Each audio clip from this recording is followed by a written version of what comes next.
அம்பாளுடைய இந்த ஸ்ரீவித்யா உபாசனையில அம்பாள் ஆராதிக்கிறதுல ரொம்ப விசேஷம் வாசனாதி திரவியங்கள். அதுலயும் இந்த சந்தனம் ரொம்ப விசேஷம். அம்பாளுடைய மேனியில பட்ட சந்தனம் அம்பாளுக்கு குளிர்ச்சியை தரா மாதிரி நம்மளையும் குழு குழு குழுன்னு அம்பாள் வச்சுப்பா. அதுலயும் குறிப்பா லலிதா சகஸ்ரநாமத்துல 434வது நாமாவளி சந்தனத்திரவ சிக்தாங்கியை நமஹா அப்படின்னு சொல்லிட்டு ஒரு நாமாவளி. சந்தன குழம்பு பூசப்பட்ட அங்கங்களை உடையவளுக்கு நமஸ்காரம் அப்படின்னு சொல்லி அம்பாளுடைய மேனி ஃபுல்லா சந்தனத்தால பூசப்பட்டிருக்கான்.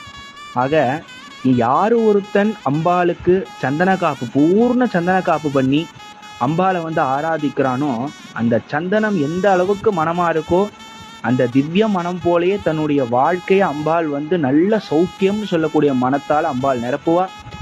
எந்த பக்தன் அம்பாளுக்கு பூர்ண சந்தன காப்பு சாத்துறானோ அந்த பக்தனுடைய வாழ்க்கையில சந்தனம் குழு குழுன்னு இருக்கிற மாதிரி அவனுடைய வாழ்க்கையை அம்பாள் குழு குழு குழுன்னு வச்சுப்பான்.